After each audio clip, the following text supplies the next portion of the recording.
대전평화교회와 한신교회 교우들을 위한 새벽 말씀 나눔입니다. 오늘은 2023년 4월 7일 금요일입니다.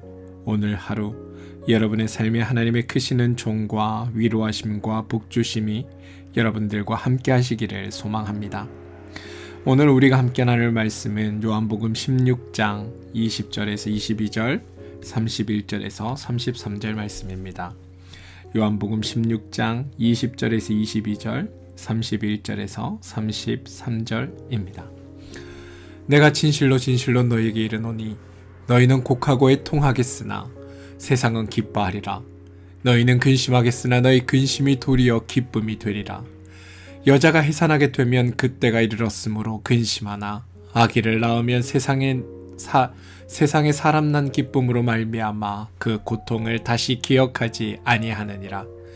지금은 너희가 근심하나 내가 다시 너희를 보리니 너희 마음이 기쁠 것이요 너희 기쁨을 빼앗을 자가 없으리라. 예수께서 대답하시되 이제 너희는 믿느냐? 보라, 너희가 다 각각 제 곳으로 흩어지고 나를 혼자 둘 때가 오나니 벌써 왔도다. 그러나 내가 혼자 있는 것이 아니라 아버지께서 나와 함께 계시느니라. 이것을 너희에게 이르는 것은 너희로 내 안에서 평안을 누리게 하려 함이라. 세상에서는 너희가 환난을 당하나 담대하라. 내가 세상을 이기었노라. 요한복음 16장 20절에서 21절, 31절에서 33절 말씀입니다. 개정개혁 성경의 말씀으로 함께 읽어드렸습니다. 2022년 러시아가 일으킨 러시아와 우크라이나와의 전쟁은 참담한 결과를 가져왔습니다. 어린이가 있으니 공격하지 말아달라는 표식이 소용이 없을 정도였다고 합니다. 수많은 아이들이 죽었습니다. 가족과 헤어져서 국경을 넘고 낯선 땅으로 강제 이동하는 것은 그들에게 있어 놀랍지도 않은 일이었다고 합니다.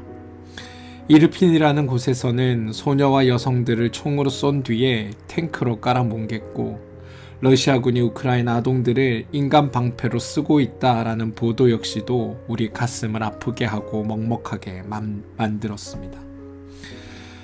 이러저러한 세상적인 고통 앞에서 예레미야의 눈물 어린 질문처럼 이런 상황이 언제 끝날 것인지, 주께서 아주 우리를 버리셨는지 질문할 수밖에 없는 우리들의 삶입니다. 아주 심각한 고통 중에 있는 이들에게 있어 삶은 늘 끝나지 않는 고난과 고통의 연속처럼 느껴질 겁니다. 그런 이들에게 그리스도의 부활의 소식, 이건 참 그들과 무관한 이야기처럼 느껴집니다. 이미 산산조각난 삶이기에 부활은 더욱 멀어 보입니다. 우리의 삶의 사방으로부터 들려오는 슬픔의 소식들은 그 소식을 전해 듣는 것만으로도 이 상황이 끝날까? 좋은 날이 올까? 영원한 부활이란 정말 있는 것일까? 라는 생각이 저절로 들 정도입니다. 하지만 그럼에도 불구하고 믿는 우리에게 있어서 절망은 이릅니다. 왜냐하면 그날은 곧 끝날 것임을 우리는 믿기 때문입니다.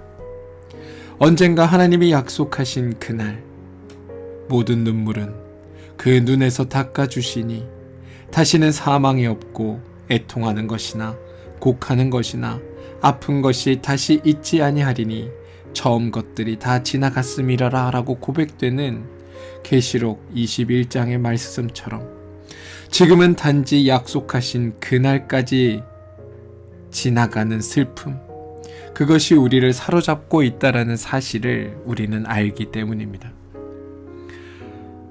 오늘 읽은 말씀은 아니지만 요한복음 16장 17절은 조금 있으면 내 날이 이르기 전에 있을 통곡임을 우리가 알기 때문입니다. 비록 오늘은 우리가 울 수밖에 없다 하여도 하나님은 하나님의 사람들이 그 통곡 속에서 길을 잃게 놓아주지 않으시는 분이라는 것을 우리는 믿어야 합니다. 하나님은 그 통곡의 끝이 반드시 있을 것이라고 말씀하셨습니다. 이사야 49장 14절에서 16절입니다. 오직 시온이 이르기를 여호와께서 나를 버리시며 주께서 나를 잊으셨다 하였거니와 여인이 어찌 그 젖먹은 자식을 잊겠으며 자기 태에 태어난 아들을 긍휼히 여기지 않겠느냐. 그들은 혹시 잊을지라도 나는 너를 잊지 아니할 것이라. 내가 너를 손바닥에 새겼고 너의 성벽이 항상 내 앞에 있나니. 하나님은 우리의 아픔의 소리를 듣고 응답하십니다. 비록 우리에게 아픔의 시기가 있겠지만 그것이 신속하게 회복될 것을 약속받았습니다. 오늘 말씀에서도 그리스도 안에서 평안을 누리도록 하기 위해 승리가 이미 이루어진 것임이 선포되고 있다는 겁니다. 그래서 우리가 마냥 고통 중에 슬퍼만 하고 있을 수 없는 까닭입니다. 그런데 여러분, 우리가 오늘 말씀 속에서 알 수 있는 믿음의 실체는 사실 승리의 영광만을 이야기하지 않습니다. 오늘 우리가 말씀 속에서 알 수 있는 믿음의 실체는 믿음은 이루어질 승리에 대한 영광만을 기억하는 것이 아니라는 사실입니다. 그 승리와 약속된 평안은 고통의 현실을 무시하거나 없애지 않습니다. 왜냐하면 예수님의 부활하신 몸 자체가 십자가의 상흔이 남겨져 있는 몸이었으며 예수님의 죽으심 없이는 예수님의 부활은 불가능하다는 것을 제자들에게 주님은 믿냐고 물으셨기 때문입니다. 따라서 제자들이 예수님께서 하시는 말씀, 다시 말하면 예수님의 그 오심과 다시 하나님께로 올라가심을 이해한다는 그 말은 슬픔의 시간, 예수님께서 계시지 않는 그 슬픔의 시간을 모두 감당하고 그 시간을 건너 세상을 이기었노라고 선포하시는 그리스도의 생명을 그리고 절대로 쉽지 않은 최종적인 승리가 그것 가운데 있음을 이야기하는 것이란 사실을 우리는 알아야 한다는 겁니다. 즉, 믿음 안에서 드러나는 부활은 고통이 함께 있는 승리라는 것을 우리는 깨달아야 합니다. 소망이 있지만 고통 또한 함께 있는 것입니다. 따라서 우리의 믿음의 실체는 부활의 영광만을 말하는 것이 아니라 그 영광 이전에 고통당하신 그리스도가 있다. 이것을 믿는 것이 우리 믿음의 실체입니다.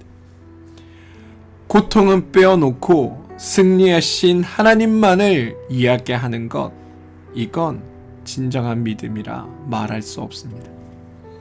그래서 중요한 것은 33절에 담대하라 라는 말입니다. 이 담대하라는 말에 눈길이 갑니다. 이 담대하라는 주님의 말은 신앙을 가진 이들에게 그날의 고통이, 그리고 지금도 지속되는 그 고통이 너희가 참을 만한 고통이라는 말을 하는 것이 아닙니다.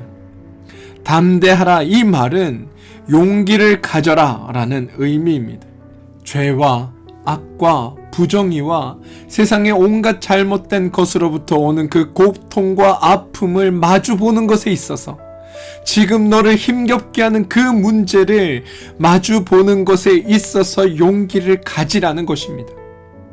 지금의 아픈 것이 약한 것이고 지금 네가 겪고 있는 환난은 사실 네가 생각한 것보다 원래는 쉬운 것이며 다 쉽게 지나가고 무시될 만큼 작은 것이다 라는 그런 의미가 결코 아니라는 겁니다.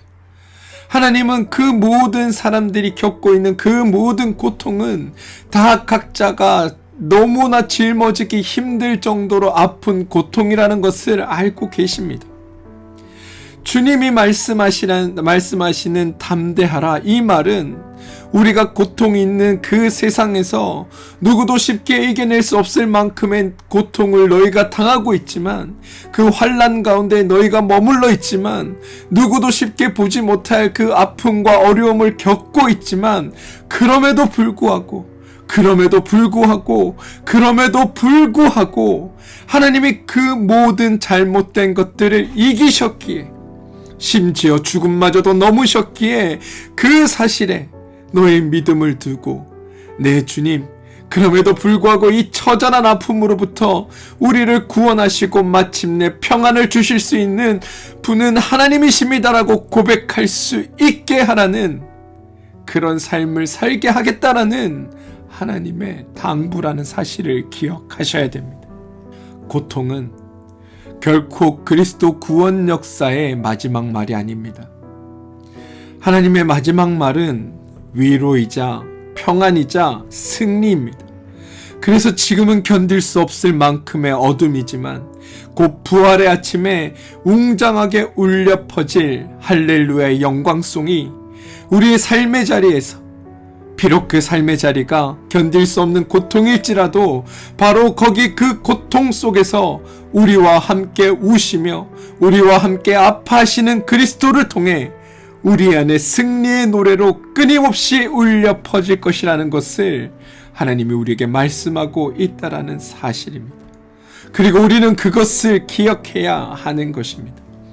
사랑하는 성도 여러분, 비록 우리의 삶이 비참한 현실에 놓여 있다 할지라도, 감당하기 어려운 아픔이 우리 삶에 넘친다 할지라도, 괴로움으로 희망의 끈을 놓아버릴 만한 상황에 처해 있다 하더라도 고난의 흔적을 가지고 부활하신 그리스도가 우리의 삶을 결국엔 희망의 삶으로, 기대의 삶으로, 기쁨의 삶으로 변화시켜 가실 것이라는 그 믿음을 가지시길 소망합니다. 죽음을 이겨내시고 부활하신 것처럼 지금의 아픔이 내게 상처를 남기긴 하겠지만 그것이 다가 아니라 결국 이 모든 것을 이겨내고 승리할 날이 우리 가운데 있다라는 사실을 기억하시길 바랍니다. 십자가의 죽음, 그 끝없는 슬픔의 시간을 건너 세상을 이기었노라고 선포하신 그리스도의 생명을 건 절대로 쉽지 않은 최종적인 승리가 있기에 우리 또한 반드시 승리하게 될 것입니다. 이게 성금요일을 보내는 우리의 마음이 되기를 소망합니다. 죽으심에 슬퍼하고 고난당하심에 가슴 아파하기보다 그것이 있었기에 영광의 날이 우리 가운데 있을 수 있음을 기억하고 우리의 고난이 하나님의 사랑을 발견할 수 있는 시간이 된다는 사실을 깨달으시고 여러분 삶에서 어떤 일이든 승리하며 살아가게 되는 믿음의 일들이 여러분 삶 가운데 펼쳐지게 되기를 주님의 이름으로 축원드립니다. 우리 함께 기도하겠습니다. 하나님, 상하고 부서지고 무너진 자들의 하나님, 오늘도 우리는 부활의 소식을 앞두고 부활의 소식과는 너무나 멀어 보이는 우리의 고통의 현실과 마주합니다.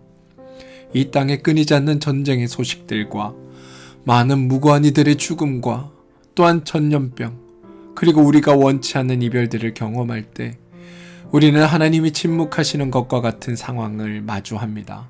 그러나 우리는 오늘 그 부활의 예수가 우리의 모든 고통을 하시고 우리의 모든 고통을 그분의 생명에 짊어지시고 완전한 단절 속에서 고통스럽게 그의 사명을 감당하셨음을 봅니다. 그 고통의 주님이 세상을 이기신 주님이시고 그래서 마침내 평안을 주실 수 있는 주님이라는 사실을 우리가 깨닫습니다. 주님, 바라기는 우리의 고백이 지금의 고통이 마지막 말이 아님을 깨닫고 우리의 아픔을 쌓아내시고 우리와 함께 우시는 주님이 우리에게 마침내 평안과 부활의 승리를 주실 것을 믿습니다라는 고백을 드리는 날이 되게 하옵소서. 예수님의 이름으로 기도합니다. 아멘.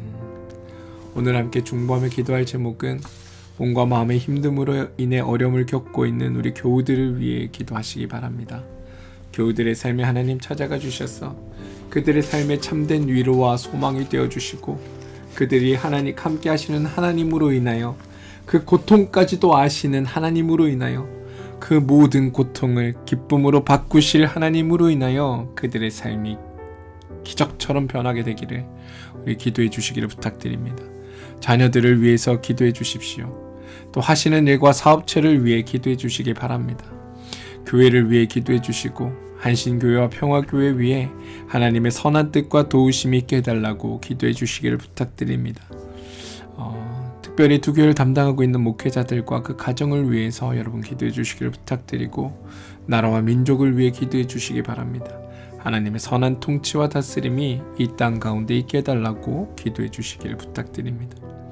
믿음 안에서 살아가는 우리는 기쁨과 영광의 찬란한 날만을 기억할 때가 많습니다. 그런데 여러분, 하나님께서 얻으시는 그 승리의 날은 고난을 이기셨기에, 죽음을 이기셨기에 얻으신 영광의 날임을 기억하십시오. 그래서 지금의 나의 고통도 하나님 안에서 능히 이겨낼 수 있음을 깨달으시고, 믿음 안에서 지금의 여러분들이 겪는 그 고통이 여러분의 삶을 더욱더 귀하고 복되게 만들어가는 이름을 깨달으시고 하나님 안에서 승리하며 나가는 귀하고 복된 날 되시기를 주님의 이름으로 축원드립니다. 우리 함께 기도하겠습니다.